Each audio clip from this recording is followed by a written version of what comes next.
Always with the Instagram. Wants to give me an issue.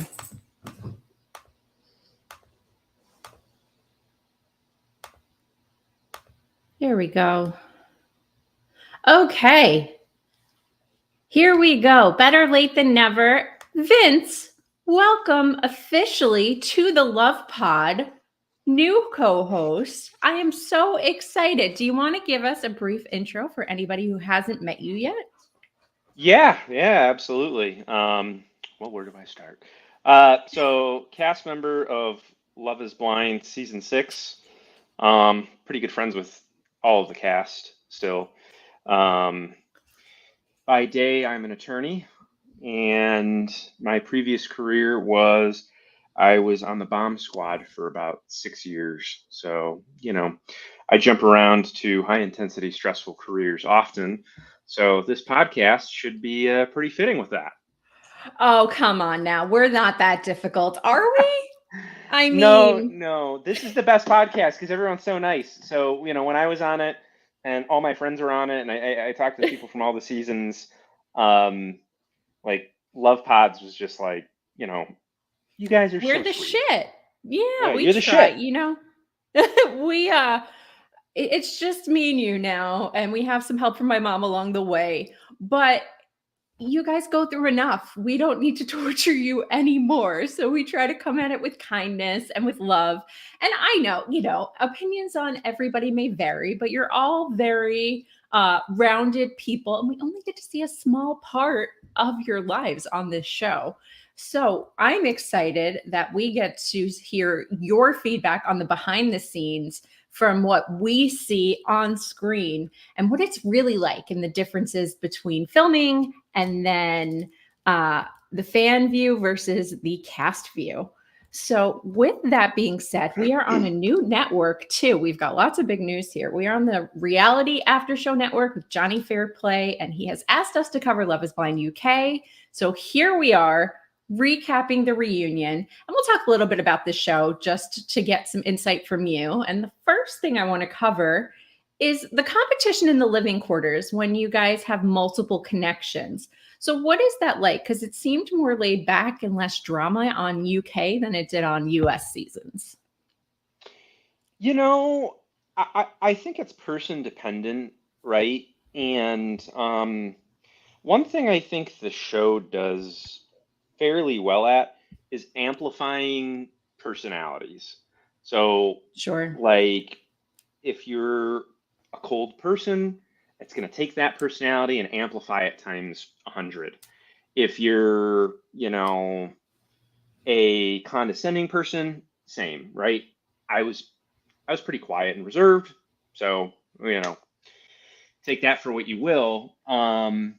So there are different personality types on the show, and it will play a role. So like for me, I had a lot of women I was interested in the beginning, and tried to handle that accordingly and see who was open to talking. We're with each other for like 12 hours a day, right? So Mm-hmm. I would talk to like Jimmy a lot, or I would talk to Johnny or Trevor a lot about, who I was interested in, and like you need that sounding board, like we all do. Like, who hasn't been on a first date, gone home, called a family member or a friend, and said like, "Hey, Oh yeah. I just met this girl." Well, the only other people I have to talk to are the people who are dating these women. So all those guys I mentioned were like super cool, and so like Jimmy, I think we had like one or two overlaps, but he was like, yeah, she's a great girl, like I totally get that. Um, and then there were like two people who, you know, one I had like kind of talked to and like was like, hey, how's your day going, man? And had responded with something along the lines like, yeah, I don't talk to anyone who's interested in the same women as me. Fair, just avoid Okay. them. And Sure. then another one who would kind of come to me and like kind of like pull information out of me, like, who are you interested in? And then, I might mention it and he would be like, oh yeah, her and I have like the strongest connection, and she said I'm her number one, and like, we're gonna, do this together. Um, and slowly but surely I found out, some people are full of shit. So Okay, fair um, enough. yeah. So that's kind of the dynamic that I dealt with most. Other people, it can be a little more aggressive and standoffish. You know, like, you know, Jimmy and Jeremy are totally cool, but like obviously, if you watch the show, there was like a little bit there, right? So Yeah. everyone's Sure. experience is just different, but Yeah, and speaking of experiences, we have I'm not going to ask him to come on unless he want. I mean, Sam, you're always welcome to come on the show. You know you don't need an invitation. But Sam has popped into the live, so I just wanted to say hi, Sam. We are going to talk about you. Nothing brutal. Don't worry. You know how we roll here. So that's another thing I wanted to talk about is, you know, obviously there's flirtation. Everybody meets up, right? You do these barbecues or you do these cast meetups and you're seeing each other for the first time. And there was some flirtation going on. I don't know if it's appropriate or not or inappropriate, but there was music playing on the obviously on what we're seeing on the show that made like Kat and Ollie's interaction seem so much worse and so much more built up than what they were really talking about. I didn't think they were really being that flirtatious. They weren't being inappropriate. But there are times where you can see the conversations being a little bit maybe inappropriate. So do you think the editing or production plays a role in that? Like when you had your interactions on the show, did it seem bigger than what it was later on? Or did you notice that with other cast members who had relationships on the show? yeah, I mean, it's definitely true. You know, with me, I didn't notice a ton of that, right? Like I don't have like a ton of airtime, but you know, I was there in the background watching on other people's instances, and you know, if you have resting bitch face, you know, people think like, oh my God, you know, what's with this look? Why are you giving somebody a dirty look? Well, Yeah. they have natural RBF, right? And they didn't really mean that. So it really just depends. I'm going to go back to they will amplify your personality, right? Yeah. And I can be honest about, you know, my observations with people, or we can stay on the nice train. But I'll leave that up to you, Dina. Oh, you know, I just want you to be who you are. We always want tea. So if you feel comfortable talking about specifics, we're here for it. But everybody, I will give a disclaimer. Keep in mind, like everybody's experiences are different. Those people are not here. So just everyone else be kind. Don't go attacking cast members in their DMs or saying awful things on their pages. Like this is all our opinions and our experiences with the cast on the show. So yours may vary, but don't come at them ever, ever. I think that's fair. I stuck up for one cast member, and then all of a sudden, you know, I became very popular very quickly, and not in a good way. Mostly people DMing me like, "Who are you again? I've never heard of you." Like just stuff like that, or just more egregious things that probably not great to DM people. But I let it roll off the shoulder. I mean, you know, doesn't compare to defusing a bomb. But I thought, you know, for the most part, you know, and kind of like that little triangle of like Demi and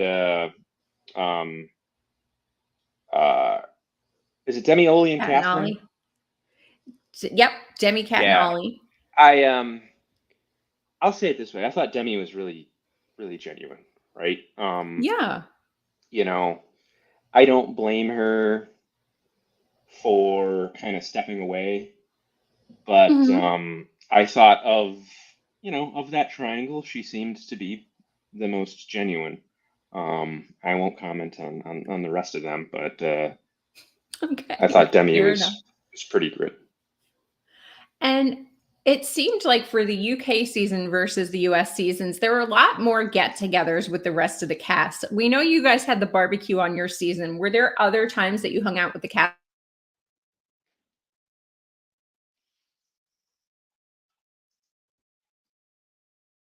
Either I'm still on, and all right, Dina, I think you froze for a second. You're Oh back. no. Can you hear? Okay. So yeah, so I think you know, we hung out a lot, and there's like a lot you don't see, and there's a lot like the producers don't see. So, you know, like we're always together. And um, like, you know, one pivotal point would be the Lost and Found where Jeremy shows up. Um, I invited him out, and you know, Mhm. we were with essentially like all of the cast, right? We were all out. You know, Sure. I was out with a group, Sarah included, a bunch of people. I was probably a little oblivious. You know, I invited Jeremy, and you know, it's kind of like one of those things, like, oh my God, you invited him? Like, I was like, well, of course. You know, he's one of my good friends, and nothing but love for him. When I do Sure. get married one day, he'll probably be a groomsman. You know, he's a great guy. So Do you think that that changed the path of his relationship with Laura, or do you think that would have turned out the same no matter what? I think it would have turned out the same no matter what. I mean, like, if you watch our season and you watch after the reveal, I mean, it's very clear there's a lot of tension there. There's a lot of like pursing Yeah. of lips. There's a lot of almost a certain level of disdain at times that, you know, you're just like, okay, you know, maybe it's not going in the right direction. And no like blame on either party right there, for the, you know, anything that went on at the honeymoon. But sometimes you Mhm. get to a point on the show and you realize, you know, it might not work out, right? Um, Yeah.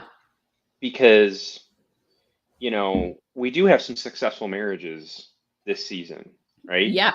And I love seeing people like Johnny and Amy who, like, right off the bat, like, Johnny's coming out of the pods and you kind of know he found his person, and you know that it's going to last. And the experiment's not for everyone. And some people, you know, they find that love and they do the reveal and they get to know each other even more and realize like this is just not for us, right? So Yeah. And I think one of those moments, at least for me watching the UK season, was the first time Freddie brought up, and I don't think there was a specific, I think what he really meant was a will, but there was a lot of talk about prenup. And you're an yeah. attorney, so I definitely want to hear your take on this. I can't believe that isn't part of the process that all of you, if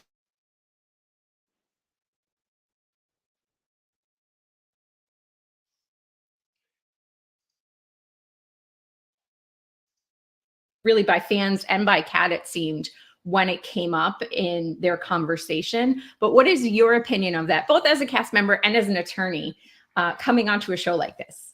I mean, I think you're crazy if you're on the show and you get engaged and you don't have a prenup. And my lawyerly advice on prenups, and you know, I don't do prenups for a living or anything like that, but I do tell friends Right. that are getting married who want one to explain it in a different way, which is like, hey, if we get divorced, the state decides what happens to our assets. We can decide that ahead of time rather than let a court pick and choose who gets what.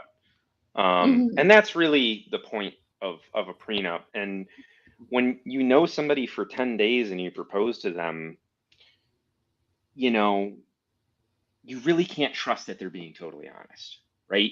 You don't see who they're texting, you don't see who they're going out with, you don't see the relationships, the people they surround them with. And those are all factors that play into after the reveal, right? I mean, it's important when you meet somebody and you build a relationship with them. It is a very pivotal moment when you do two things. One, introduce them to your friends, two, introduce them to your family. And I've seen that break a lot of relationships. So, Sure. I mean, this show included and outside of the show. So that's definitely something that really needs to be addressed. And, you know, I think the show should offer a prenup service. Yes. I'm going to get Oh, sued now now. you muted for just a second. So after you said prenup service. Yeah, that was Netflix muting me. They're like, all right, you know, Yeah, they heard you. they're They're going like, to no, sue me no. now. You get a little alert on your phone. It's actually me. Here's your papers. Yeah. That was quick. Okay, so did you get to attend any of the weddings on your season? Because we saw some cast in the audience in the UK weddings. No, I'm trying to think, like, if because we didn't have that many. If anyone were to have invited me, it would have been like Johnny. I didn't like get an invite. I don't know if he could have or wouldn't have been able to. Um, but like I did get invited to, other parts of the show. I think I was aired on I was on the barbecue day, like Mm-hmm. when we were all on the beach. So I was there. Again, I think just being an attorney, I'm really cautious of what I say and do on camera sometimes. And so when I showed up to that barbecue, I think I just sat in the corner and like ate my burger, with my head down. Don't say anything. Don't look at the camera. Yeah, I don't want to get sued. Yeah. Okay. Now, another thing I wanted to talk about when it comes to Freddie and Catherine is there's been some speculation that when Freddie gave Catherine these earrings, because obviously point of contention with them was that she likes more gifts and material things, and that wasn't really his bag. But then he ended up giving her these very expensive earrings and I think a matching necklace. And that gave the impression to the fans, I'm sure to Catherine, that he was going to say yes. And then we all know, I'm not going to throw a spoiler alert on here because if you haven't watched by now, what are you doing watching this recap? But he says no at the altar. So is that something that production can kind of, we'll say, guide in, hey, it would be a really great idea. Let's give her these earrings, because his reasoning was kind of like a damned if you do, damned if you don't at the reunion. So how much does production play a role in the pods, in your conversations, in what happens throughout the show? I think they can definitely compel you. I mean, right? One of the ways is, other than the people than the guys in the lounge, like my producer's also my sounding board, and they try to stay as like hands off as possible. But they definitely can compel you if they want to. Okay. So they're pretty convincing. I think they can be. It depends on who you are, right? Like, okay. For some people, like I think they'll be a little more open to suggestion, and other people are not so much. Now, getting officially into the reunion, something I really liked that we haven't seen before is they kind of did these little intro packages, with each of the cast members talking about, they kind of had a little line about their experience on the show and a little teaser, what was going to happen in the reunion. I loved that. Did you get, I guess, did you feel like shortchanged that you guys didn't really have as much time as maybe? It seemed like there was more focus on some of the cast members that didn't get airtime on UK than there have been in the US seasons. I think that's an interesting question because, like, I left the show, I watched the season, and I was like, that's the best thing that probably could have happened for me, right? I wasn't a controversial character. I had some airtime. It seemed like there were a lot of people out there that liked me, that did see me. Not a lot of danger in that, right? Yeah. But then there are people who kind of were in like similar positions who I think, wanted a little more airtime, and quite frankly, I think kind of deserve it, right? Because, you've got to think about it. Like, we're asked to give away a huge chunk of our work. And for a lot of people, that means quitting their job or having to just not get paid. Yeah, I'm very fortunate. My work was super supportive. I had plenty of time off to do it. I still got paid. There were some people on the show who had to forego getting paid and, quite frankly, don't, have a ton of money. And so it was a big stress and burden. And showing up every day and working long hours, because it is long hours, right? We're like Sure. curbside ready to go from our hotel at 7 a.m. And then, they're bringing us back late in the evening. And then if you really want to, you can stay for night dating. So, like me, I think I stayed up for like 2 days, right? Because I wanted to make sure I was clean and ready to go in the morning. Wanted to make sure I was there for night dating. It didn't bother me. Kind of used to that. So I could see where I think it would be nice to invite everybody from that season to the reunion. I don't think that's a big deal. It's not a huge ask. And I think some people would really enjoy it, more than anything, I would just go to see my friends who've, made it that far. Like I really totally would have enjoyed that. Yeah, it seems like a real missed opportunity on our side of things on the US. Like they specifically called out friends and family and the cast members at the UK reunion, and then at the US reunions. Obviously, for your season, you saw like previous couples in the audience, but like who else was there, and why aren't we talking to them? And I know there's only so much time to film these things, but there were, I think, a lot of things that could have been addressed, like you're inviting Jeremy out to Lost and Found, or some of the other dynamics and relationships that came out of the show, the friendships, the behind the scenes moments. I just feel like we got a lot more of that on this season than we have in prior seasons. And I, as a fan, would like to see that. You had brought up, obviously, cast quitting jobs or having to take time off. Do you guys get paid or compensated in any way for having to be on the show?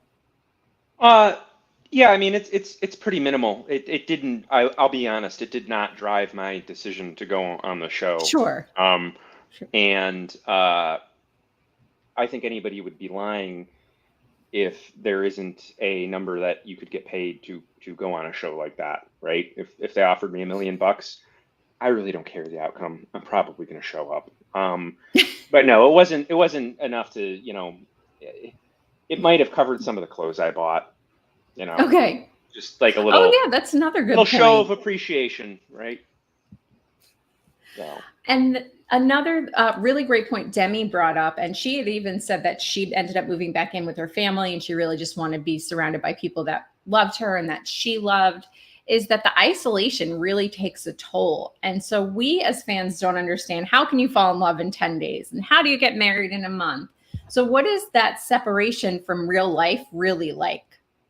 yeah, I really loved that about Demi.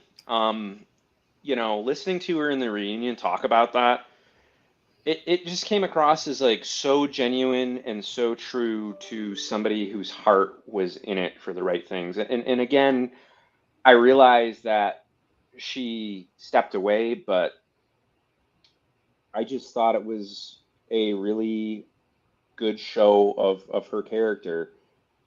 It is hard to step away and go into the pods because it is complete isolation.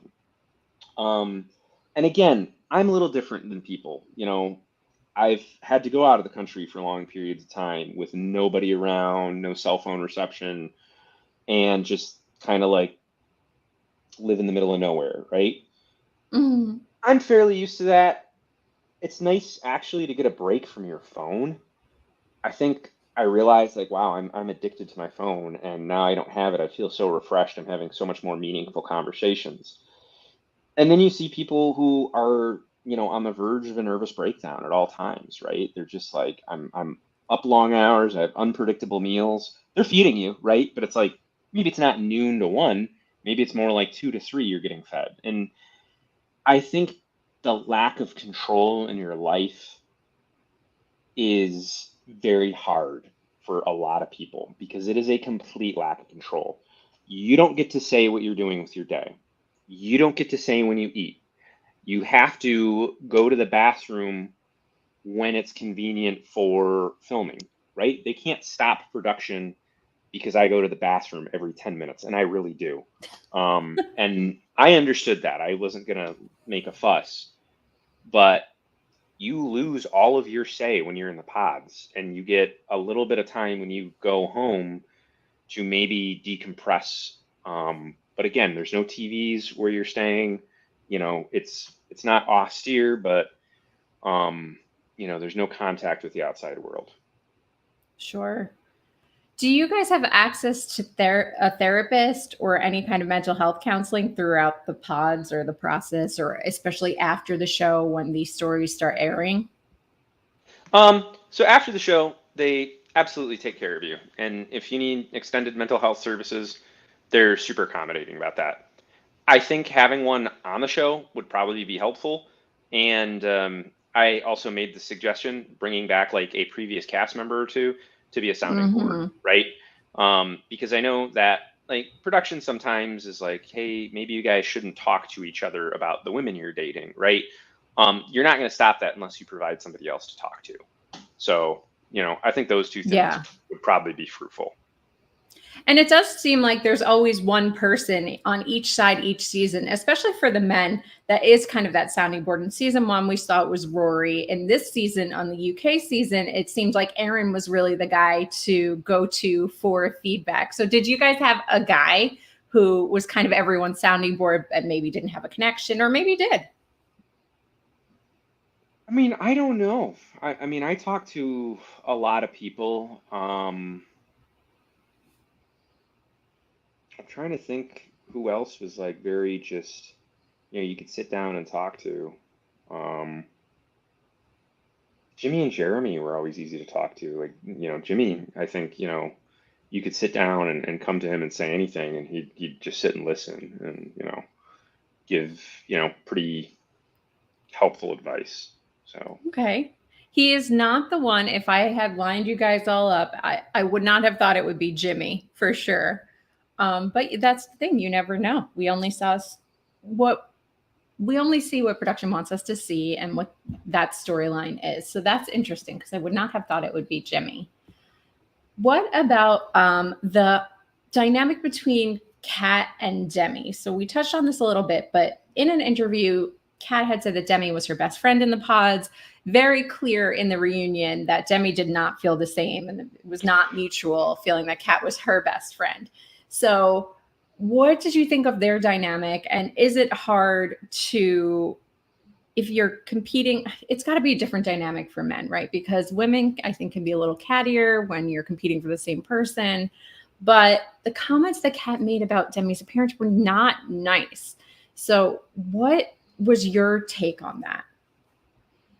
I mean, my kind of vibe is that when you're on set and you're surrounded by people, you are really trying to present your best self, but you also realize, like, I can't escape these people, right? And I can't escape, let's say if Jimmy and I didn't get along, I can't escape him. I still really need to do Mm-hmm. my best to make our relationship work.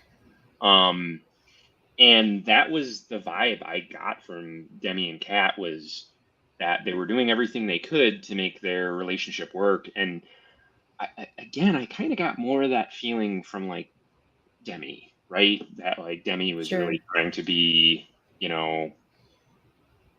a strong woman, very professional, and it was just one thing I appreciated about her. And I do like her a lot, but I am going to go out a little against the grain there and say that I don't think she was ready for marriage if her experience changed her so much and had her learn and grow so much in that short period, learning about herself. I think it's amazing that she found a sense of confidence and felt open enough to talk about her endometriosis. I think those are all amazing things. But if you have changed so much in a month that you didn't realize you had all this growing to do, maybe you weren't ready for marriage. And I think a lot of people on the show want that relationship and want to find a spouse, but maybe aren't ready for that. And I am going to call out Steven in particular for this, because obviously Sabrina and Steven, even though they were a fan favorite, didn't work out for in the long term. And it seemed like even though he wanted a partner, he wasn't willing to, at least according to Sabrina, make those changes in his life to accommodate for being a couple, considering a spouse or a partner, and not showing up for Christmas and kind of prioritizing his work. And that's fine. If you want to be a career person, if you want to prioritize your work, that's fine. But do you think there are a lot of people in it for the wrong reasons that come on the show? I think so. So I don't think Demi was necessarily that person. I think the show did deeply impact her. I think she went on the Mm-hmm. show thinking she was ready and found out Yeah. she's not. Because like people don't know until they know, right? You just don't know what you don't Sure. know. You think you're ready for marriage one minute, and then you go on Love is Blind and you move back in with your parents because you've had such an impact on your life. Yeah. There are definitely other people, not pointing at anyone. There are definitely other people who go on the show who are like ready to be a social media influencer, and you know, I just don't give a shit who they marry or get proposed to. They just want to make it all the way, and then once it's over, if they don't get there, they're absolutely fine. They just move on with their lives, and that's it. Those people exist. I've met them. But as far as like Steven goes, I had a lot of mixed feelings at the reunion, though. He seemed like he was really holding back from saying something. Yeah.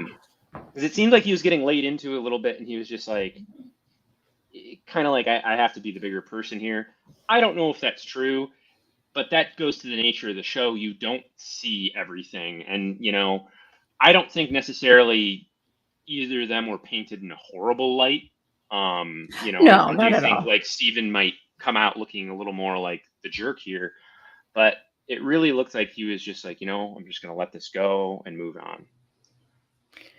I definitely could see, at least I can relate to Stephen in that if somebody comes with specific examples in an argument or asks me for specific examples, sometimes I get so flustered and I can't even remember my own name, let alone what happened 10 minutes ago or a week ago. So I Yeah. can see that. But, and we'll talk about this a little bit, there's been some TikToks and some accusations that have come out about Stephen's behavior from other cast members. And I'll just tease that because we're not quite there yet. We're going to talk about after the reunion. But there have been some things that come up that have made me question. And again, the motives for coming on this show, and I'm not trying to compare Demi and Steven at all. Please, nobody think that or come at me for that. I totally think you could think you're ready for marriage, kind of like Demi. And like you said, her reality and expectations were very different. Steven, I don't know. Jury's still out. I've never met the man. But from what I've seen online, I do think I agree with you that some people use it as a platform to kind of launch their careers. And I forget who made this point. I want to say it was like Rob from Love Island or something, or maybe Nick from Nick Vial, where you want attention to some degree coming on these shows. If you're willing to come on these shows, there's something, whether it's an influencer platform, whether it's to find love, you're willing to put your life out there publicly. So to say completely, you don't want to use it as a jumping point isn't realistic because there are a lot of opportunities that come from reality TV. But I think it can be a balance. It's not black and white, at least to me. Like, do you think there's people that definitely only came on the show for fame and will have done whatever they needed to, even if it's saying I do, It's to a get that small, platform? it's a small minority, and they lie to production all the way through interviews and everything to get to that point. And it is a small minority, but they do exist. And then the flip side, there are people who I know who almost got like zero airtime, who were genuinely there to get married, who were very motivated by it, who kept their head down and, kind of stepped away gracefully. Because, you know, a lot of my friends from the show, a lot of people from previous seasons, if you get engaged in this thing and you go on, there's a good chance you're going to be getting $100,000 contracts thrown at you just to eat Breyer's ice cream for 1 second on Instagram, right? Yeah, And so it's if I took crazy. a sample of the population in this country and said, hey, look, if you could make, $500,000, $1 million just by going on this show and pretending to fall in love, would you do it? And a lot of them would say yes. And then some would go, well, I might try to fall in love. And if it doesn't work out, I still get paid. So props to the people who go on the show and like are really there for the right reasons, keep their head down Mhm. and end up, leaving when it doesn't work out for them. Right. Because there's nothing stopping someone from going on and bullshitting their way through, proposing, and just being like, oh yeah, I'm madly in love with someone, and faking it till you make it. Yeah, absolutely. And I'm sure, I mean, I know there's screening processes for you guys, right? We've heard that there's very long applications and questionnaires and mental health assessments and all these, but you can't stop somebody from lying about who they are or their intentions. It's not, I mean, you guys don't have lie detector tests, right? Like there's no, there's no Yeah, real way to, I think what people from the fans, from my understanding, I think they want the FBI to do a comprehensive background check on every uh-huh. bowel movement I've ever taken and make sure that I've never had a miss shit. So, I mean, the Yeah. level that they think Netflix is going to go through to vet people is offensive in its own.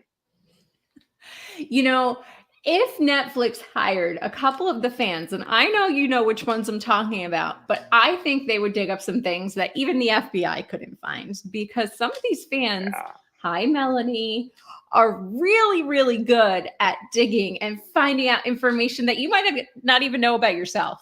Yeah, well, So, it's interesting. So Melanie's the fan that is also super kind. Like she found mhm. out I was on the show well before they released any information about us and messaged me and was super polite and knew a lot about me. And then when stuff did get dramatic, she messaged everyone just to see how they were doing. And so, Mhm. great human being. Seriously. Yeah, she's awesome. I've tried to get her on the show a couple of times. I think she prefers to stay behind the scenes, which is fine. But we appreciate you, Melanie, and all of your LIB FBI digging. Now, I want to talk a bit about Maria and Tom because they, I think, have the most incompatibilities, with kids, with finances, with upbringings, with lifestyles. Now, when I see a couple like that get engaged, I just think, what are you guys talking about in the pods? You're supposedly there like 12 hours a day dating, especially when it That's gets about a down towards the 180. end. Okay, what is your theory on like what the decision making process is there? Because it just did not seem like there was anything that was going to work out about that. Other than them BSing, somebody clearly had blinders on through that whole thing because, like, when you get to the reunion compared to like it's just they're just not even in the same realm. Yeah. And there's a victim in all this, and I liked her a lot, but Natasha, I was like, she Yes, seemed Tosh. so sweet and so genuine and so in it for the right reason, and you know. I don't know. She might have came out better off in the end. I'll say that. But because obviously, just getting engaged to someone doesn't make life better. Obviously, you need to be compatible. And Right. judging with how things went with Maria and Tom, I don't know if it would have gone any different for Tosh and Tom.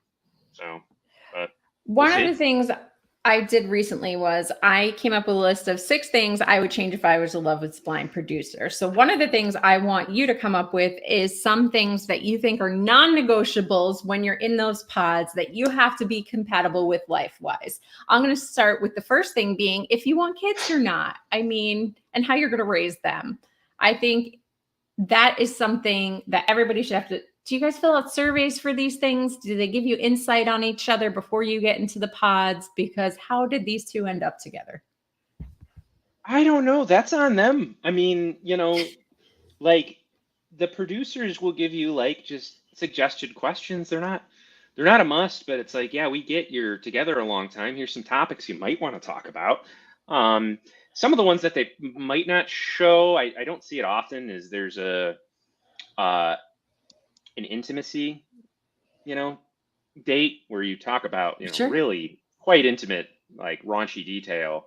Um, Okay. and I think maybe I just assumed everyone was on the same page on that, but when I got to my dates and we talked about that, it was all over the board. I mean, just like, and I feel like that's something that's like obviously pretty important, but you know, that's not the most important thing by far. But um, yeah, you're definitely getting questions to ask. Whether or not you ask them, it's on you. But they spent enough time together that they should have known where they sat on certain things. But then again, and I'm not saying this is them, maybe they just, one or both of them was just like, hey, look, this is our opportunity, let's just fake it till we make it and see where this goes. Do you think that was both of them, or do you think it was one more than the other? I'm not really sure. I'm, Okay. again, I think Tosh seemed very genuine.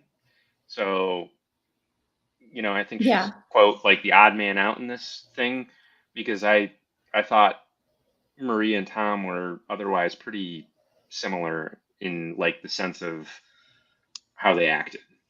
Okay. All right. Saying a lot without saying too much. We are not going to get to everything today. I know you have to get going. We're going to have to do a part 2. So the last thing I want to ask you about, at least today, is Kat and Freddie. Were you surprised by his no at the altar? Honestly,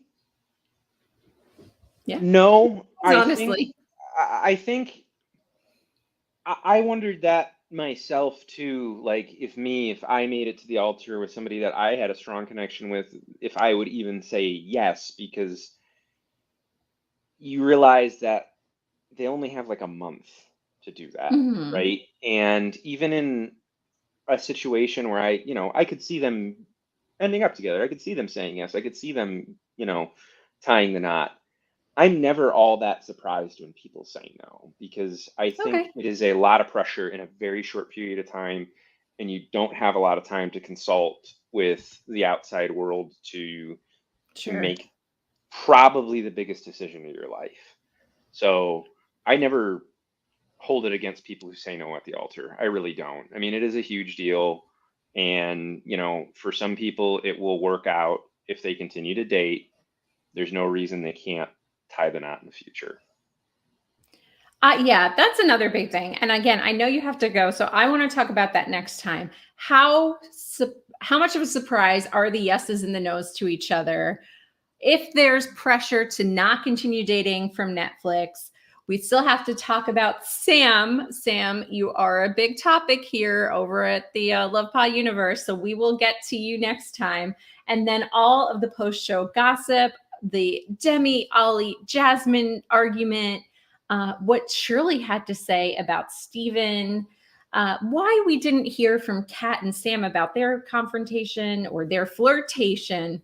So much more to come. So, Vince, again, thank you for coming and for joining us on this season of the Love Pod. We are so excited that you're here to co host this season and that we are part of the Reality After Show Network. We love you and we will see you next time. Ciao.